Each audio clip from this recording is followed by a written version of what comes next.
My name is Mark Dunlea, and I'd like to thank Friends of Clearwater, New York City, for inviting me here today. I'm involved in a lot of different climate activist groups. A lot of the work I've done here in New York City had been with 350 NYC and 350 Brooklyn. I also helped run a statewide campaign for 100% clean energy by 2030, for a state carbon tax, and other things. I assume most people in this room are already quite conversant on climate change and the reality of climate change.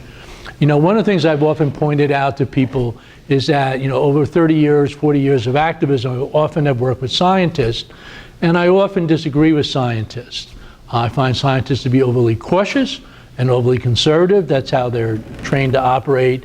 And that scientists are also trained to look at one thing in isolation from another, even though that's really not how the world works. And so when you have scientists saying that climate change is a significant and growing problem, that makes me very worried.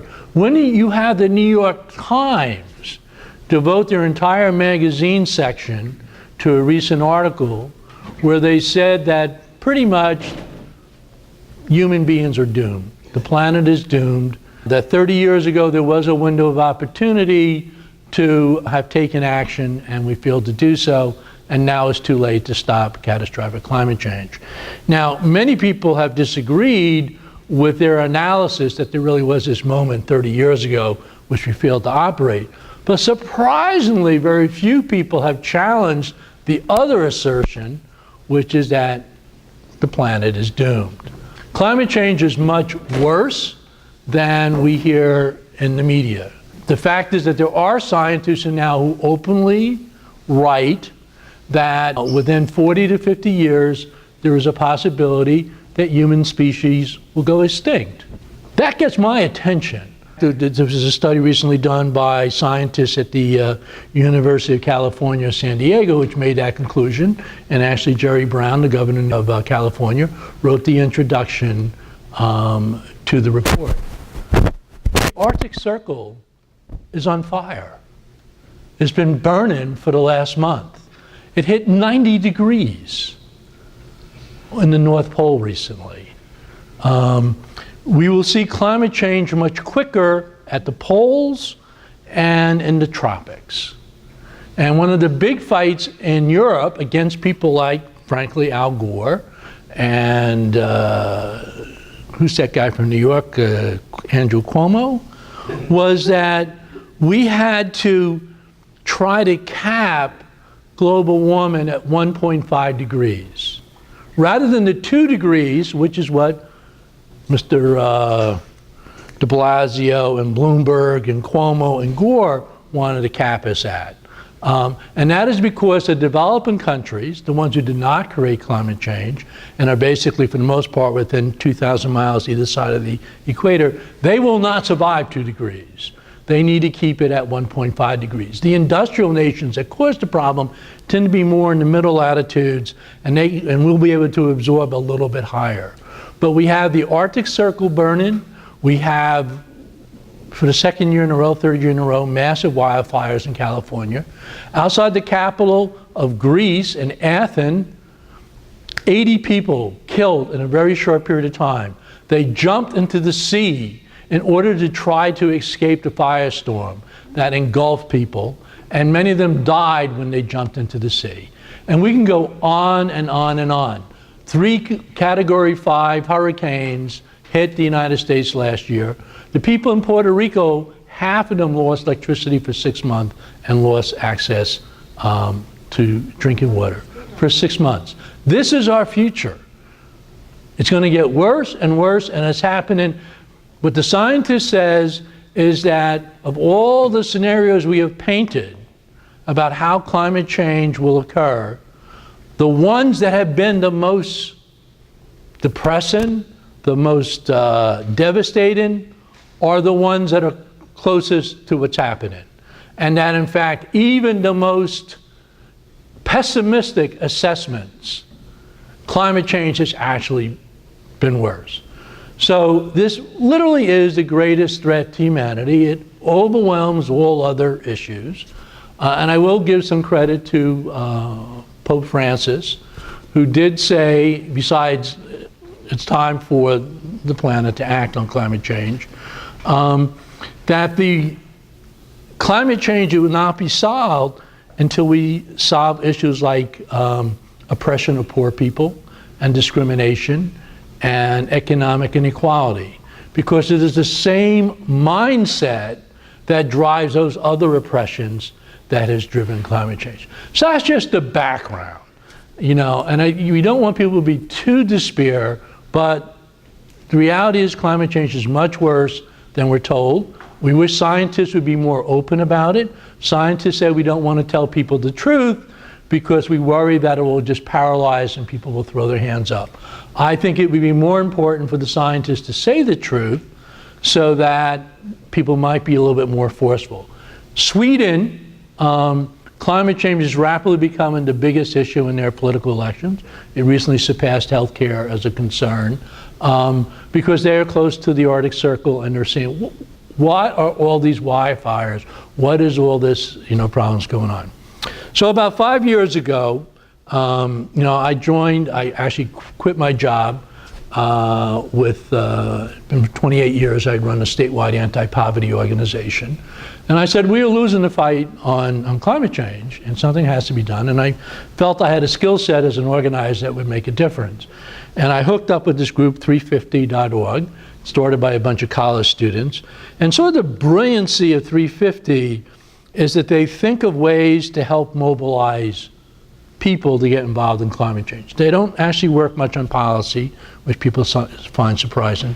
They work on mobilization.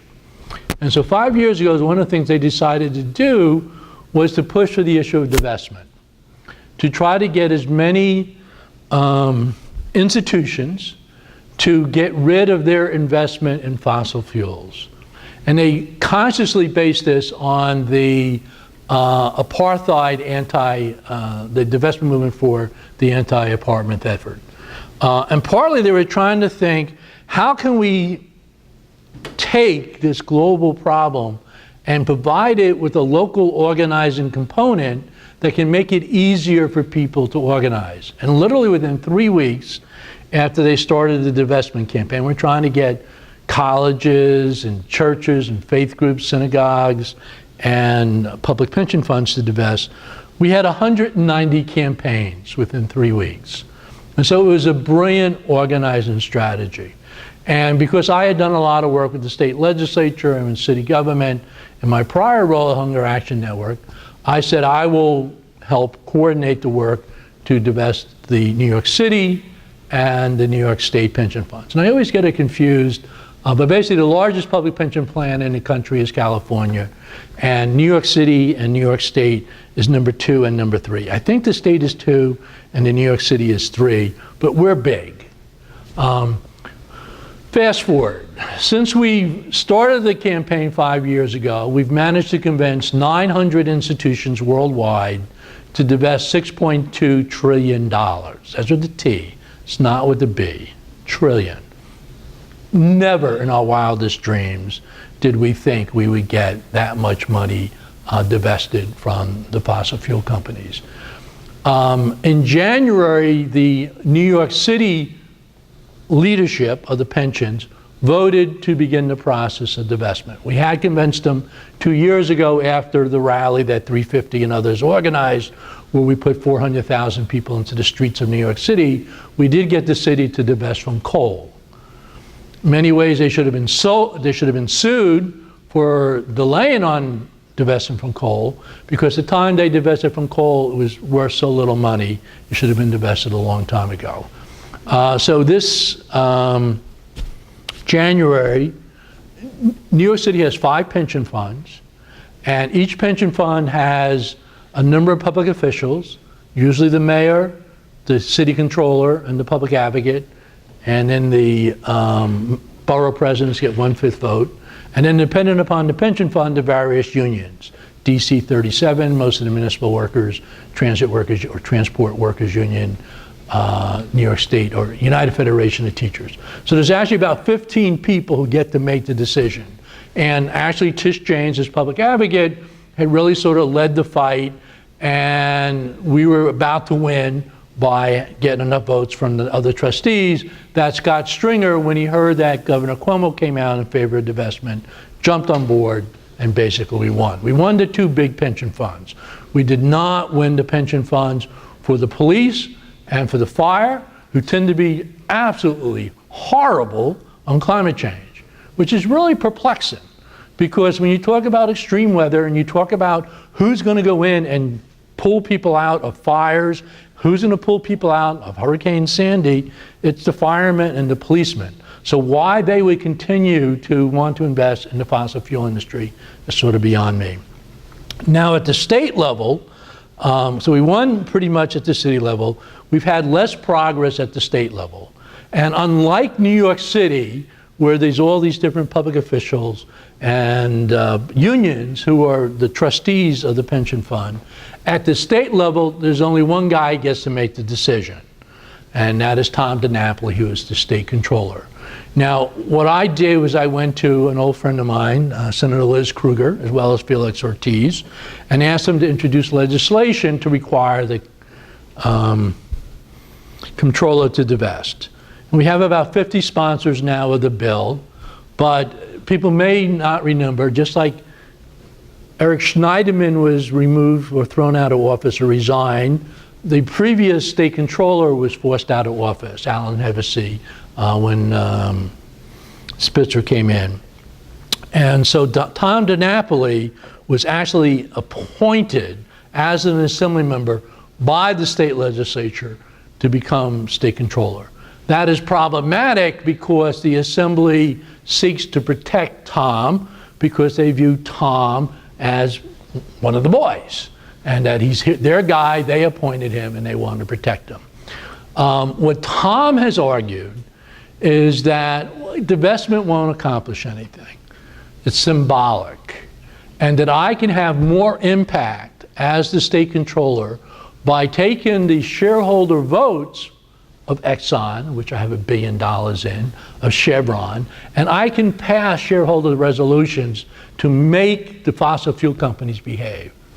And we say, really, Tom, there's been 50 years of shareholder advocacy and never once has anything passed.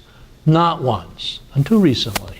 What I've also found out during the campaign is that not only are the shareholders' resolution not binding, but you're not allowed to actually introduce a resolution that deals with the core part of the business of the company.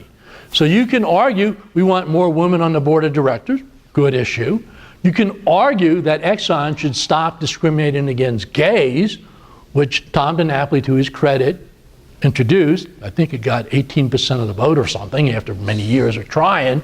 But if you cannot get the fossil fuel companies to agree to stop harassing gays or discriminating against gays, you really think you're going to get them to keep, 80% of their reserves in the ground and never be burned. So we think this is a really bad decision on his part. It's one of the reasons I personally am running for state controller is to say, well, you need a state controller to make a decision. Let's, sort of elect one. But the real goal of the campaign is to get Tom DiNapoli to divest from fossil fuels. And he should, we started this campaign because we felt it was morally wrong for the state or for any institution to seek to profit from the destruction of the planet. I can't remember the exact figure, but Hurricane Sandy caused about $60 billion worth of damages. That doesn't make sense. New York City is now suing the fossil fuel companies, as many other communities are starting to do, to recover the damages. But even if it was to make money, why would we want to make an extra 1% on our pensions if it's going to flood our communities, if it's going to lead to devastating forest fires, if it's going to destroy our food system? It makes absolutely no sense. That's what we started on, was the moral issue that we should have to say no to fossil fuels, which is what we largely won in Paris. But since we started the campaign, it's also become quite evident that investment in fossil fuels is a bad financial risk. 15 years ago, fossil fuels, they were the best investment. No longer the case. For the last 3 years, the fossil fuel has been the weakest performing part of the stock market.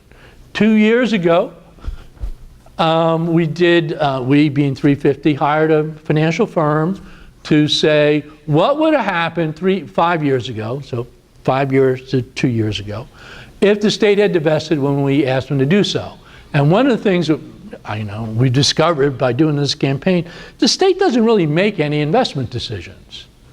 They have come to the conclusion, like most investors, that stock market beats investors. And so the most prudent financial decision is to just invest in indexes and follow the stock markets. So it's relatively simple to divest because you just spread it out proportionally. Right now, if 1% of the value of the stock market is Exxon, you put 1% in Exxon. So long story is that we would have had an extra $5 billion if the state had divested when we first asked them to. Granted, that's, about 2 to 3%, but still it's $5 billion. And that gap is just gonna widen. So that's, the divestment. We can go, into more details about, why we should do that. A lot of colleges have done it, a lot of faith. Even the Rockefeller, Rockefeller Brothers Fund and Rockefeller Family Fund, the two of the three Rockefeller funds, smallest of the foundations, have divested. But the other issue I wanted to talk a little bit about, is the Green New Deal, which, the Green Party, particularly here in the United States, began to popularize about 8 years ago. Actually, surprisingly, it was more active initially in Europe because the New Deal part relates to FDR. And it was just sort of interesting that Europeans, granted they were European Greens, would have adopted something that, had been prevalent in the United States. And as I said, it's very exciting to see more and more mainstream politicians beginning to talk about the Green New Deal. The problem is they don't really get the Green New Deal right. As the climate activist, to be honest, I'm not as concerned about some of the other people but one of the aspects of the Green New Deal is that we should go to 100% clean energy, no fossil fuels burning, 100% clean energy, which no nuclear. We can go down the list of all the things it's not supposed to be, but basically wind and solar and efficiency by 2030. And this is partly based on the study that Mark Jacobson and Cornell professors did as part of the fight against fracking. And like Mark Jacobson's report in New York State said, if we went to 100% clean energy by 2030, we would create about 5 million new jobs in New York State, which is pretty good for, 18 million population, creating 5 million new jobs. People would be flocking to New York to get the job. Now, granted, some of those jobs are for a year, some of the jobs for 2 years, they're during the construction build out. But if you look at 40-year jobs, so if you have a job for 1 year, a job for 4, get it 40, count that as one, that's still 300,000 jobs.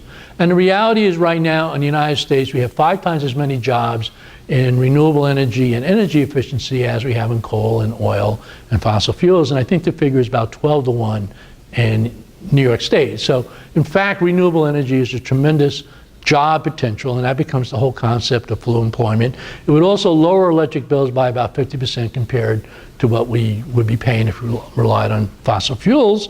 And it would be a whole lot healthier. Somewhere between 3,000 to 20,000 New Yorkers die on an annual basis from air pollution. If you stop, that, people would be a lot healthier. So that's sort of the climate aspect of it. The other part of the Green New Deal is that, you had the New Deal during the first part of the Depression, during the FDR administration, and the idea was to put America back to work. To be honest, it wasn't great, but in 1945, FDR put out a what he called the second Bill of Rights, and that was more to take things like housing and healthcare and education and turn them into enforceable rights in the national constitution. That obviously did not pass, but that was the other part of the Green New Deal, is to invest in America, invest in infrastructure. And the Green New Deal had initially originated during the collapse of the financial bubble and stuff like that. And, you know, there was a worldwide recession. So the Green New Deal was basically a full employment program to put that back. Now, and actually, so there's and I have some literature in the back that explains all this. We're now working with Food and Water Watch. We do have about 50, maybe 50 legislators in the Assembly and the Senate that have sponsored legislation to require the State Energy Master Plan to go to 100% by 2030, immediately halt all new fossil fuels, and to also require that all vehicles sold in New York State be 100% carbon-free, emissions-free by 2025, which is the target right now that Norway is doing. I think Paris may also have that at this point. And there's a number of other countries that have done 2030, 2035, so we'd like to do it quickly. And then the third part is just a carbon tax, and really should be called a greenhouse tax, because carbon is bad, methane is worse short term from natural gas. There are some people who argue that natural gas is worse than burning coal in terms of its impact on climate change. Methane short term, about 20-year period, is 86 times more potent as a greenhouse gas than coal, or I'm sorry, carbon. Now carbon stays there a whole lot longer. I mean, methane dissipates a bit, and I'm not sure of the exact numbers, but the impact of methane is felt short term.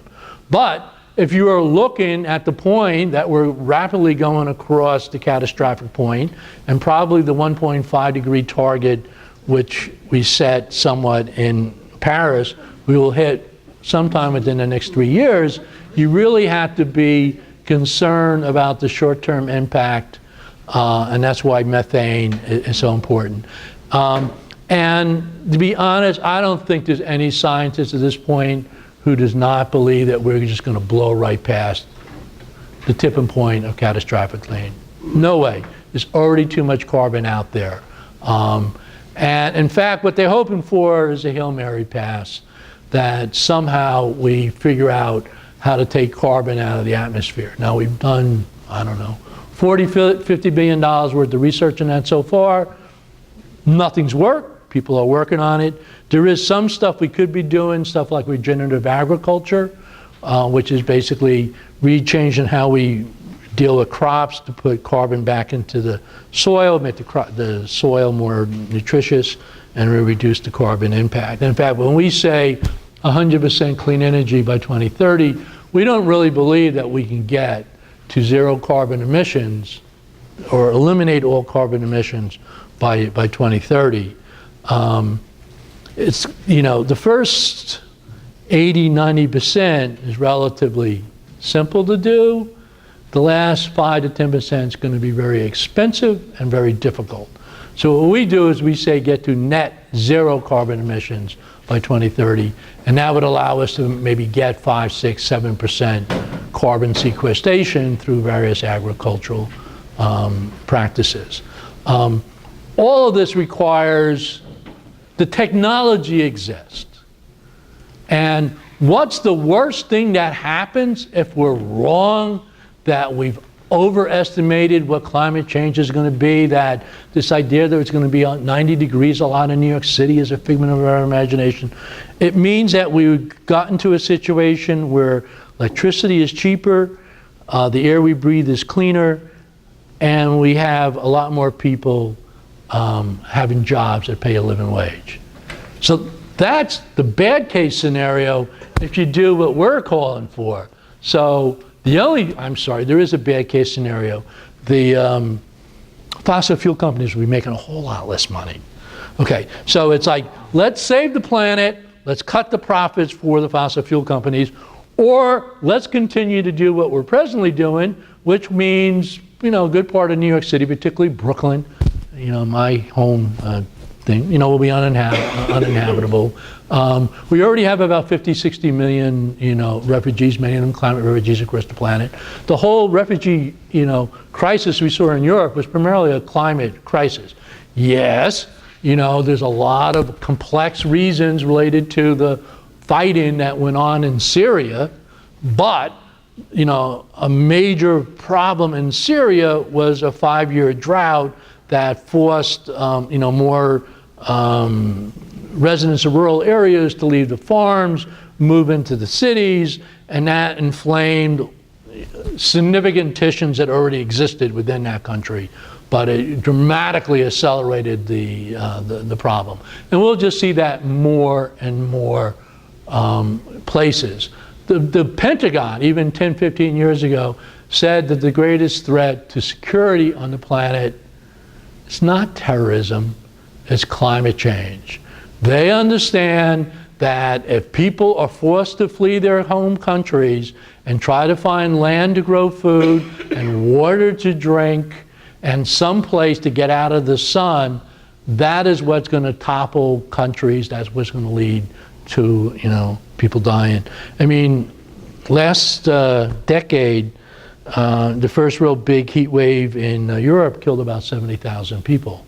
They've learned things since then, but like one of the things that occurs in Southeast Asia and Pakistan and India is thousands of people die now during, was that Ramadan, the month-long fast, because there's like in the cities there's no trees left, there's no shade left, and there's a tremendous number of homeless people. And in most of the year, one of the things that you're supposed to do is to put a little food out and a little water out in front of your house to help people as a hospitality. But you're not allowed to do that during Ramadan, which is when the heat is really most intense, and that's when people, are dying. In Europe, last week, I believe, the highest temperatures in human history in Europe.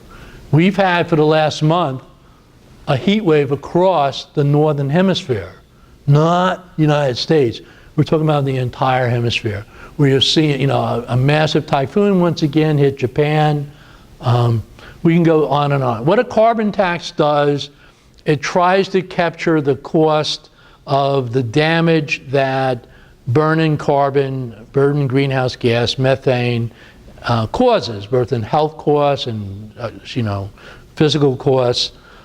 We have a bill that we introduced that does it at $35 a ton, which is pretty much the standard figure. Even the Exxons of the world internally have a carbon price because they know that carbon is coming, carbon tax is coming, and so they don't want to get stuck doing projects that are based on not having a carbon tax and suddenly, there's an extra $35 a ton fee put into their equation, so they already price out their projects with the carbon tax included. And then we would increase it $15 a year to $185. And a lot of debate about what you do with the money. Most people, want some type of relief to low and moderate income people because an carbon tax, energy tax is regressive.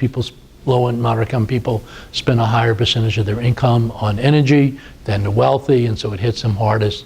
Some people want 100%, what's called 100% fee and dividend.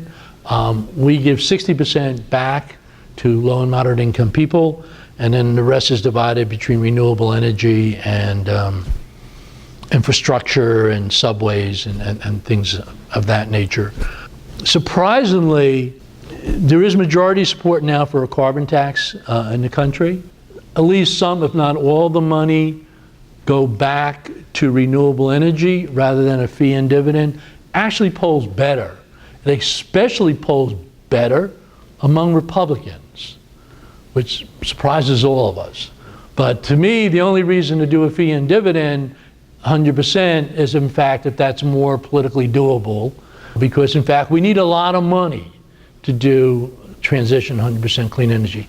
The Jacobson report, I think, was somewhere between $460 to $480 billion to do it over, a 15-year period. A lot of that money we're already investing just in infrastructure, on an annual basis. So it means stop putting money into fossil fuels and put it into renewable. But you also need another $20–30 billion a year. Carbon tax might add $9 billion. There's a lot of different ways to come up with it.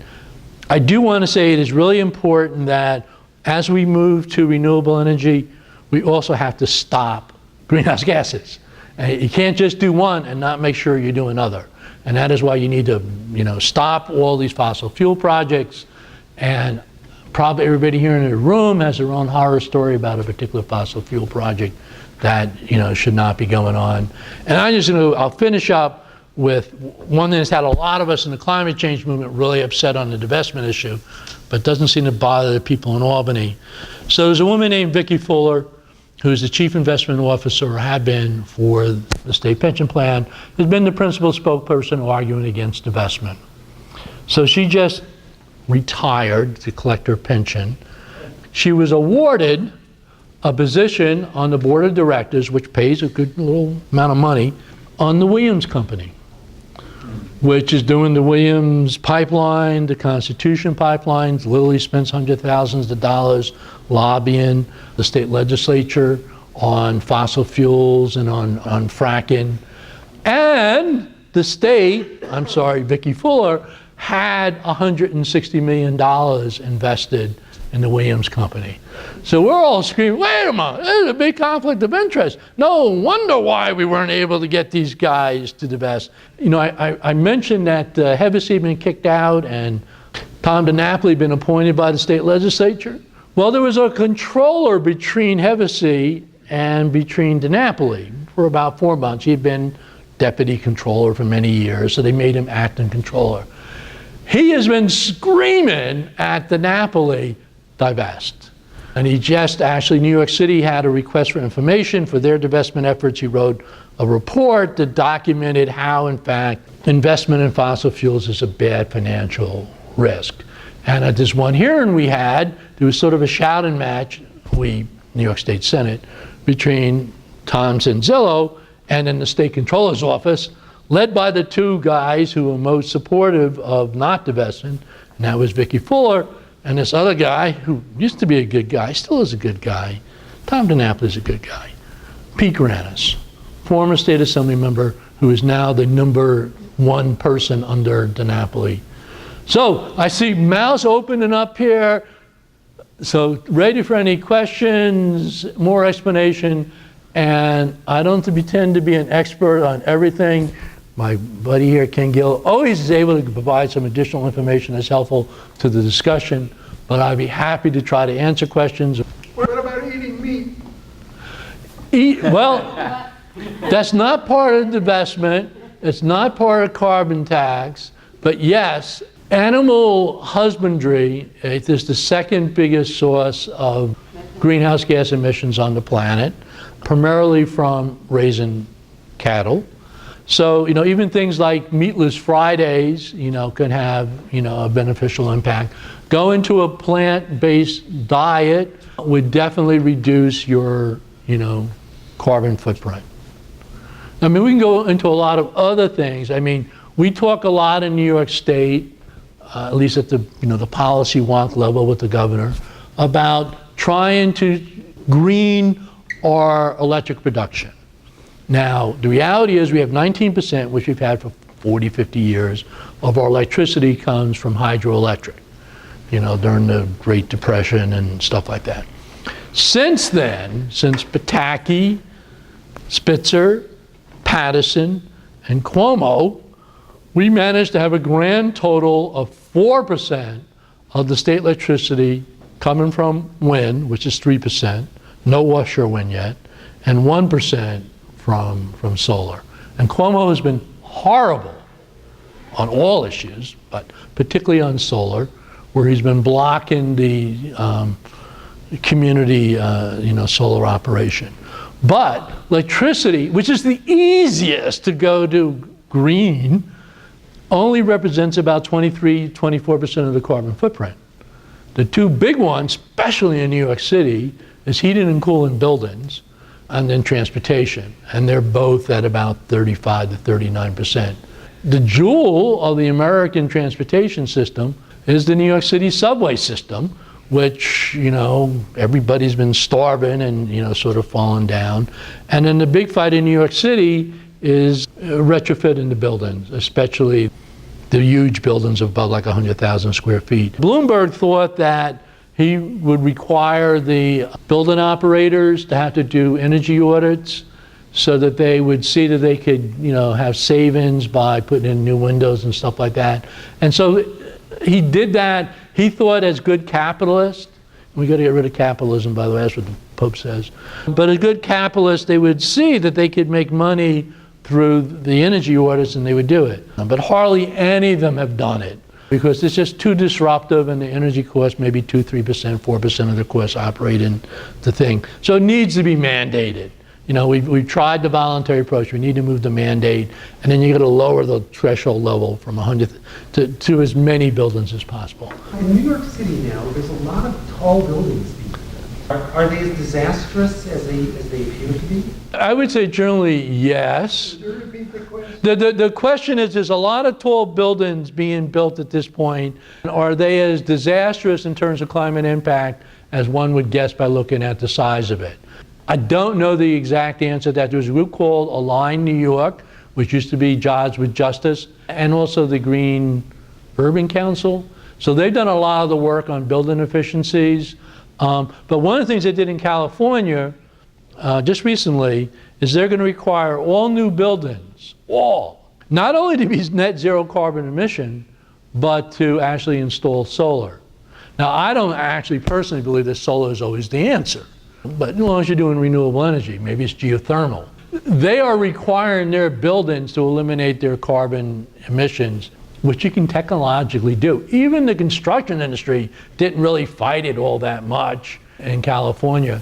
And I have no belief that we're anywhere near close to doing that in New York City. A good friend of mine who is executive director of the Women's Peace and Security Movement, which is a program at the Earth Institute at Columbia University.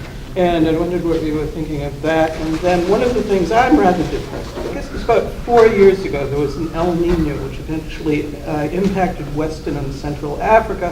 Why we didn't plan for that in advance at the Earth Institute, I do not know.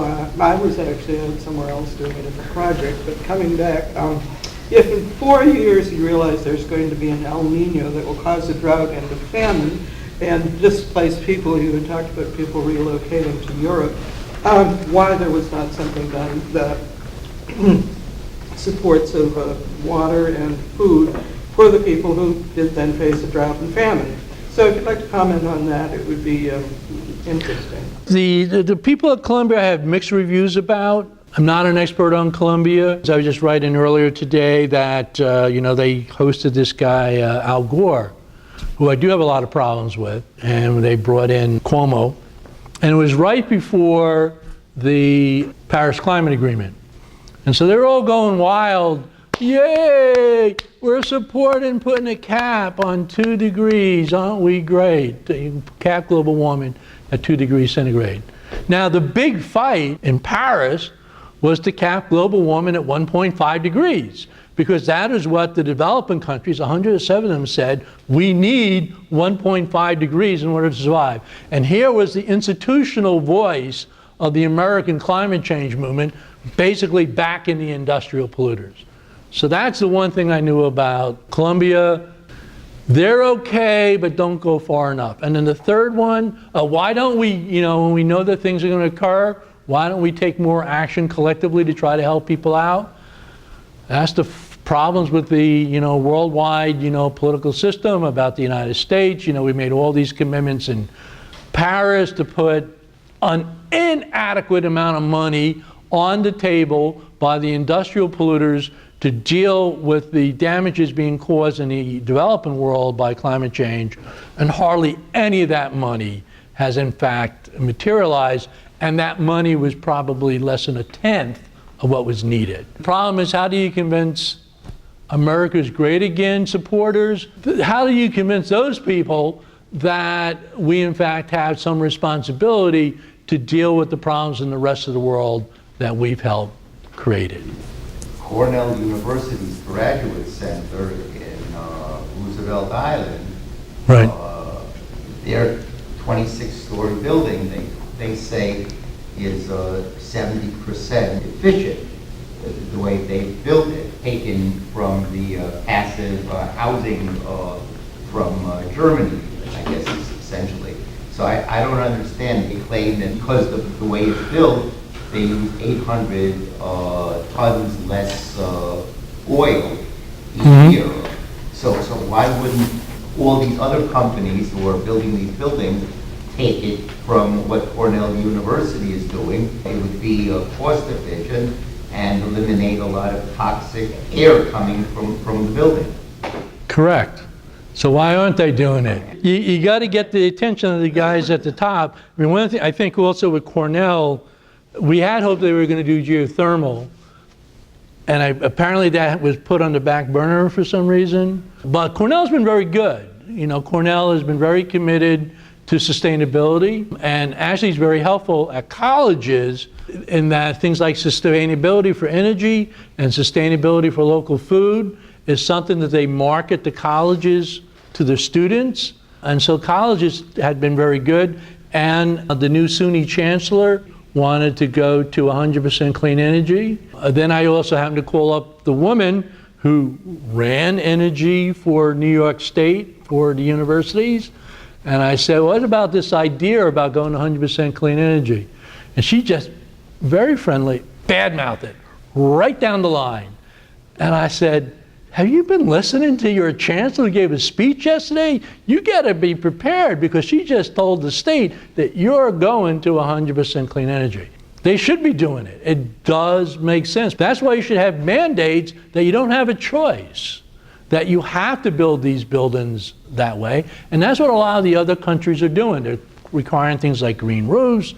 In my hometown, this is 25 years ago, I was on the town board. I was like, hey, how about we require every house to face the south? You know, why don't we require every house to do passive solar? And they go, are you crazy? Don't you understand? And when you're doing the building lot, you have to draw a right angle from the street, and that's the only way you can do construction? And I said, no, I don't understand that. So it's overcoming some of that, you know, bureaucracy. Why doesn't New York State amend its building codes to require every building to be zero carbon emissions? We know how to do it, and it saves money, you know, in the long run. And to be honest, after the last gubernatorial, I helped my friend ran for governor, and you know, we talked about fracking and, you know, going 100% clean energy by 2030. And that's how I decided I'm going to take the Jacobson report, I'm going to try to implement it, pass the bill. That's when I really began, you know, spending 24/7 on climate change. And after about 3 months, I said, you know, the only way we're going to win this was if my friend got elected governor. Didn't have to be him, but it had to be somebody committed to making this work. Because there are 1,000 separate decisions that would have to be lobbied. And there's like, I don't know, 20 climate activists that can be engaged in trying to convince the state to do the right thing. And there's thousands of people employed by the fossil fuel industry pulling in $200 an hour, and they're lobbying against us. And we can't cover 1,000 different decision-making points.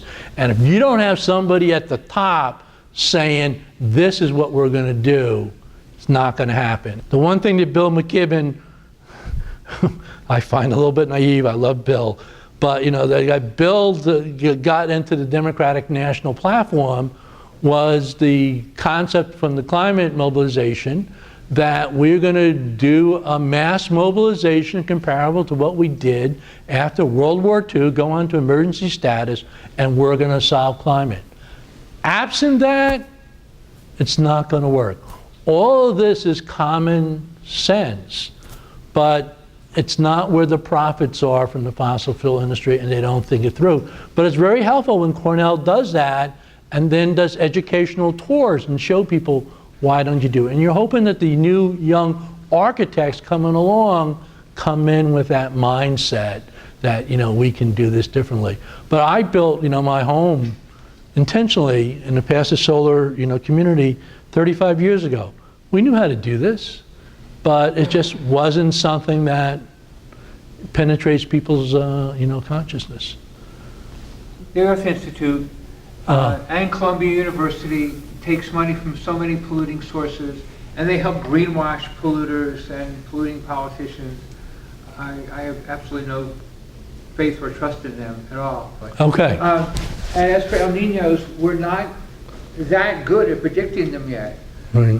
Because there are so many factors that go into creating an El Nino. Last year's El Nino that was developing in the beginning of the year and then didn't develop and it became a La Nina by the end of the year was just fascinating.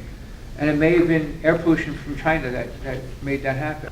Nuclear power plants need a lot of fossil fuel to operate, Yep. and they need a lot of fossil fuel to keep the nuclear waste cool for all these decades. Is that exempted from the carbon tax, or is it included in the carbon tax? It would probably adequately capture it for a new nuclear facility, which we know isn't, for the most part, not going to occur. The question is, how do you go back when the plant is already built? I mean, obviously you can go after some of the, understand that the enriching of the uranium is pretty carbon intensive as well. So that would not be exempt. The carbon intensive nuclear fuel cycle is all done out west. So if they don't get a carbon tax, then that's not going to raise the price of nuclear. Well, when it comes into the state, they could try to capture that. The operation of the plant, they have to buy, using methane, to operate a nuclear power plant and to cool the nuclear waste. Right. So do they have to pay the carbon tax on that methane? My answer would be yes. You're going to have to really watch them. And of course, there's the opposite problem, as I probably are aware. The governor, in order to save 1,000 jobs in upstate New York, ended up giving a $7.6 billion subsidy to keep 3 old nuclear power plants. The owners literally said, and they only recently bought them, this company Exelon, which I believe also owns Indian Point, has been buying up old power plants all across the country for some reason. And they said, we can't afford to maintain this plant, it's no longer economically viable, we're going to close it down. And the governor came in and said, no, we got to keep it open because it's 1,000 jobs. Don't mind that we create 5 million jobs if we did renewable energy, but we got to save those 1,000 jobs. And the first scheme he came up, which was like $59 million a year, was basically ruled illegal by the United States Supreme Court. Not on our proposed bailout, but a similar mechanism in the state of Maryland. So after all the hearings were done, not that they really gave much attention to this issue, with 2 weeks before they made the decision, Cuomo said, oh my God, this isn't going to work. How about we give money to these nuclear companies based on being carbon-free and their beneficial impact of carbon? So that's how the price went from $58 million to $7.6 billion. And they actually do the social cost of carbon about $40 a ton. So first, the other wholesale electric producers in New York State sued to say it was illegal. The state was interfering with the wholesale electric market, which you're not allowed to do. Then they went to FERC to get FERC to knock it out, which apparently they haven't done. So then they said, you know, maybe you got a good idea here. If you're going to give $7.6 billion to these 3 nuclear power plants, not all nuclear power plants, those 3 nuclear power plants, why don't we do carbon pricing across the board for all electric producers? And the governor basically said, that's a great idea. We don't want no carbon tax because we hate taxes. So they are going through a procedure right now to do carbon pricing for the wholesale electric producers. And all I can figure out is that the state wants to undercut renewable energy, expand the bailout to more nuclear power plants, and somehow give money to other electric producers.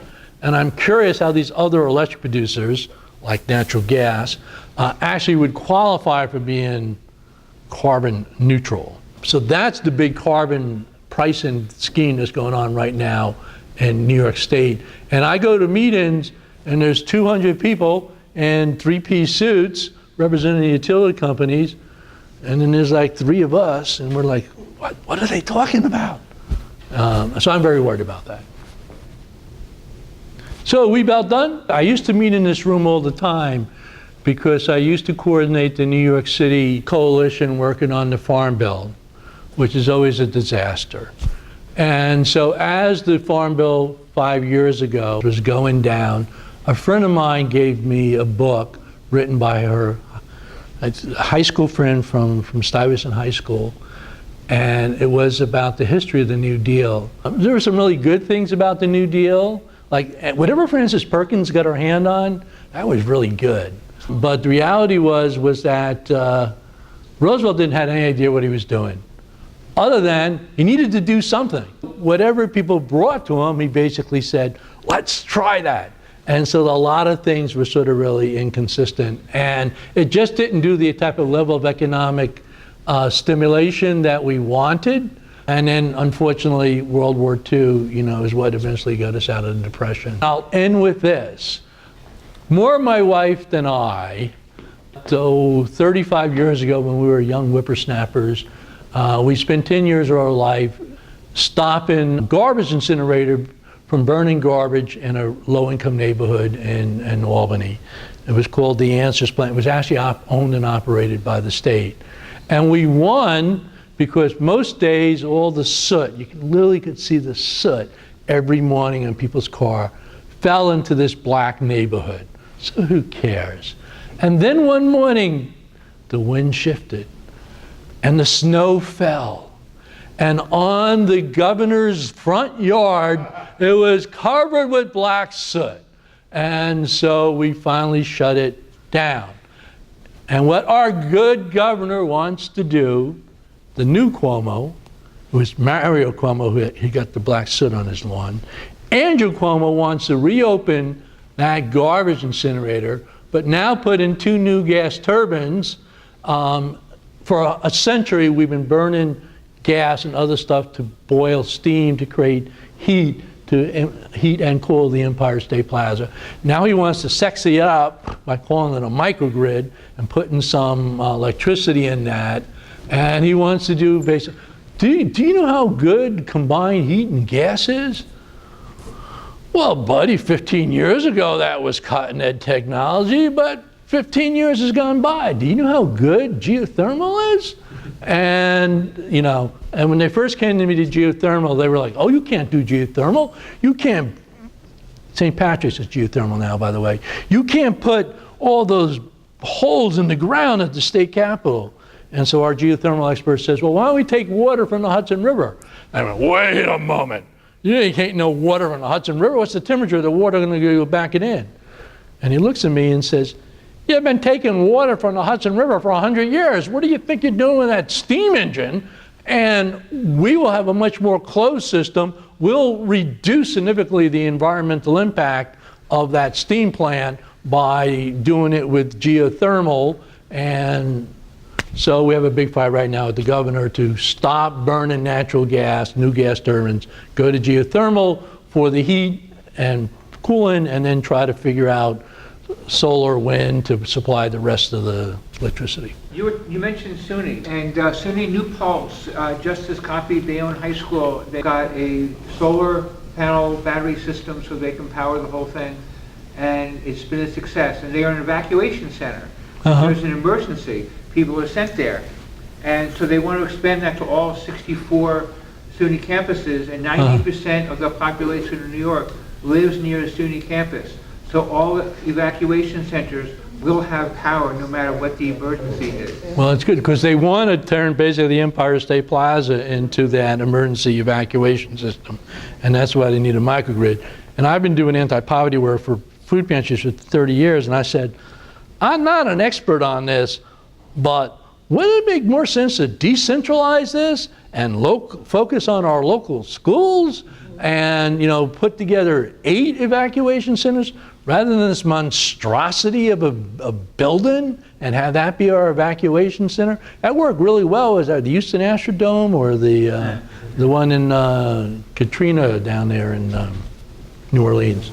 Last question. Basically, the government, the real estate industry, and the banks have, according to Richard Rothstein, put together a segregation of America as a plan for the last 50 years.